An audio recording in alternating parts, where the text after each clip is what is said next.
Olá! Hoje a gente vai analisar uma ideia que, sinceramente, parece saída de um filme de ficção científica.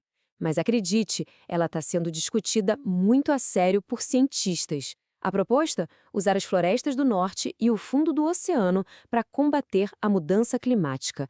Vamos entender que história é essa. A pergunta central é essa aqui, bem direta.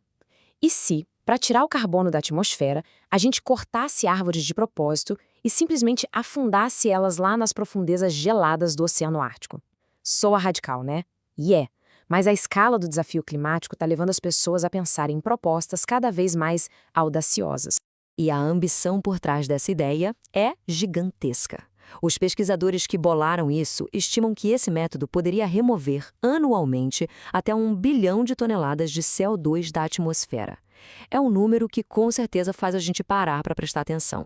Ok, então vamos mergulhar nisso. Essa proposta é um tipo de geoengenharia, ou seja, uma tentativa de intervir em grande escala nos sistemas do planeta.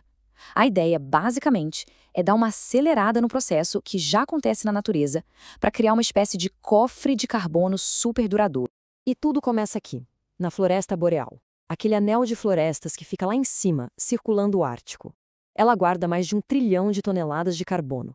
Só que tem um problema. Com o aquecimento do planeta, os incêndios florestais estão ficando maiores, mais frequentes e estão liberando todo esse carbono de volta para a atmosfera. O que era uma solução está virando um problema. Então, os cientistas foram olhar para um processo que já acontece. Eles não inventaram a roda, sabe? Eles se inspiraram num ciclo natural que já transporta e armazena madeira há milhares e milhares de anos. Os rios gigantescos da Sibéria e da América do Norte sempre levaram árvores mortas, o que a gente chama de madeira flutuante, até o Oceano Ártico. Uma parte dessa madeira afunda e, como a gente vai ver, fica lá por muito, mas muito tempo mesmo. O segredo dá todo aqui. Lá no fundo do Oceano Ártico, o ambiente é frio e anóxico. O que isso quer dizer? Quase não tem oxigênio.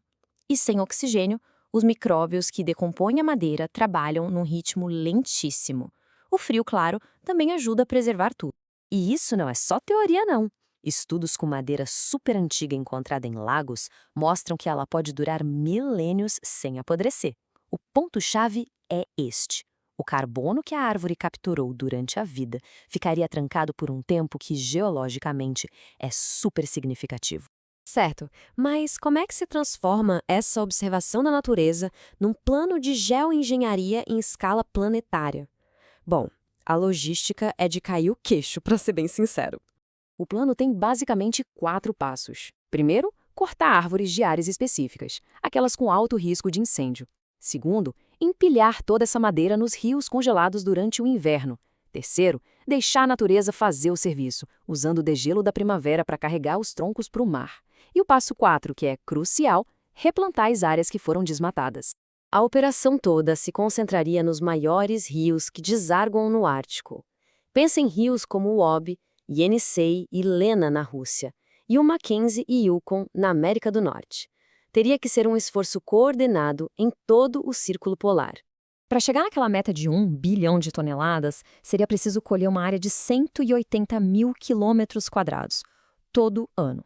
Isso é mais ou menos 1% de toda a floresta boreal, uma área, aliás, parecida com a que já queima anualmente por causa dos incêndios. Ok, até agora a gente falou da parte boa, da promessa, mas é a partir daqui que a conversa muda, e muda drasticamente. Porque intervenções em larga escala quase sempre vêm com riscos em larga escala. E essa proposta, claro, não é exceção. O contraste é gritante. De um lado, a chance de guardar carbono por milênios. Do outro, uma lista bem assustadora de possíveis desastres ecológicos, desde destruir o leito dos rios até derreter o permafrost, o que poderia liberar ainda mais gases de efeito estufa. Essa frase da doutora Ellen Wall, que é uma grande especialista em rios, resume o perigo perfeitamente.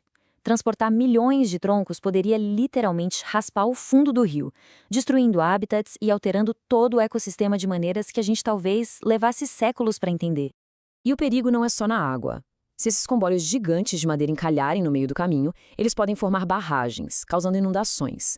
E em regiões de permafrost, essa água parada pode descongelar o solo e liberar metano, um gás de efeito estufa que é muito mais potente que o CO2 no curto prazo.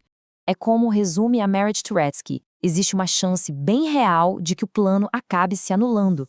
O carbono que a gente conseguiria guardar no oceano poderia ser cancelado pelo carbono e metano liberados em terra. Ou seja, todo esforço seria inútil ou pior, até prejudicial.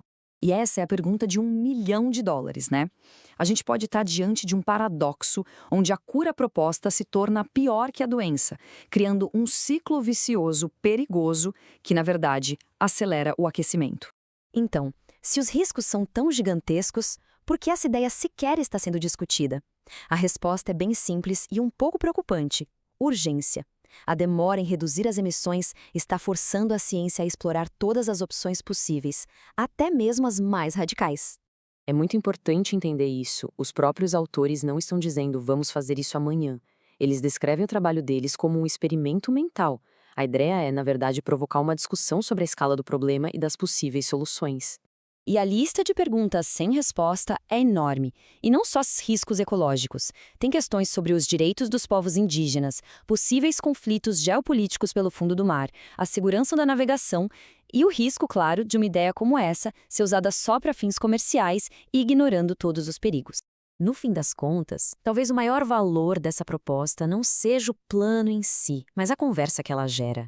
Ela nos força a encarar o tamanho do problema e a reconhecer que, olha, não existem soluções fáceis e sem riscos. Isso nos deixa com uma pergunta final bem desconfortável.